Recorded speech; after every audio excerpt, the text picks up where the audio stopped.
There's so much that has not been worked on thoroughly when we meet these founders who say, oh, we're ready for, I'm looking for investment. When I say, how can I help you? It's really interesting that you don't get founders saying, I think I need help with my customer development, or could you look at the persona of my customer, who I think my customer is, or could you look at my product and dive deep into the product and tell me if there's anything I can do to improve that. It's always funding. What annoys you the most? Or what are the few things that annoys you when you start working with an early stage startup?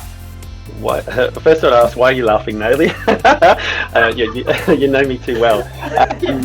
How much time do we have? No, I'm kidding. Exactly. As much time as you want. This is your show. Okay, look, all seriousness, I think, I think I could break it down into two sort of areas. A lot of founders come to us, or like however they, whether it's thinking of them joining the accelerator or talking to me personally as a potential client, they think they're ready for funding. And look, you would know as much as anyone that sometimes founders do get funded really early, and it's very conceptual stage. They find that magical angel that just loves them and their team and the concept, and they haven't got any traction, and will invest early.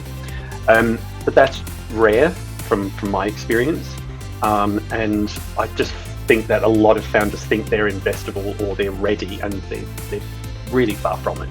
Thanks for taking us on the journey, because I could actually see Rick's changing age in my mind. I've got like a Netflix movie going through. Lots of hair. Exactly, lots of hair. And as you go into the startups, it is a fast-paced world, and the hair gets left on the journey. As the frustrations grew, no, you don't need funding.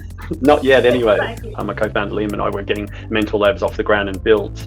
We've both got our jobs, if you like to say, our day jobs, and it's really challenging. Like 2023 for me was, cut down on trips away. I'm always traveling. Cut down on social events and get-togethers, and not seeing people that you would normally see, friends and family, as much. And it was a bit of do or die, and it was like, you're either going to cut this out to make room for working on your new project, and that's what we've both had to do. And it's been tough. We've had our moments. I'm not painting this in any sort of rosy format. We're just like every other founder, where we've pulled our hair out, literally, and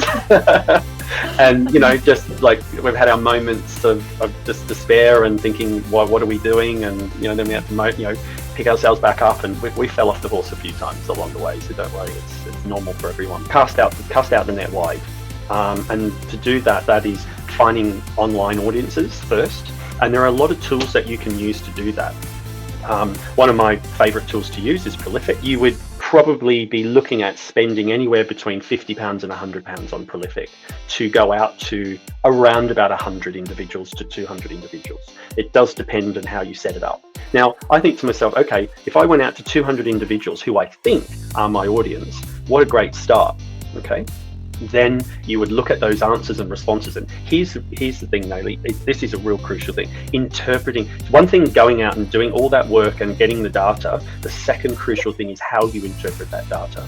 And I see too many times where I've asked for the responses, and I've asked for the founder's summary, and they're putting people in the yes pile that they're kind of really not in the yes pile if you really look at their answers. And there are a number of tricks and tools without I won't go down a rabbit hole here, but there's ways to ask certain questions on a scale of 1 to 10. How would you rate this? And then somewhere down further in the questionnaire, ask the same question but differently, or ask them to free type. And it's amazing what information you get from people when they free type. So my co-founder Liam is a UX designer, and I've got very much a product background in tech startups. And I think we have built a beta, and our tech partners call it Beta Plus or MVP Plus, because it's quite a substantial product, and it's generally not the version you would probably see for a startup like us.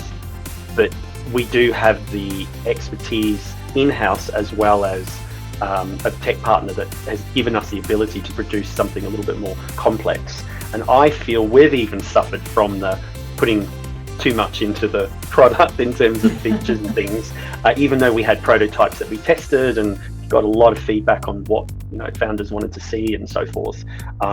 It's a complex beta, and I think we, having our time again, and I'm not speaking out of school, my co-founder's not here, but I really do believe that we could have trimmed things up and done things a little more leaner in terms of beta product we released.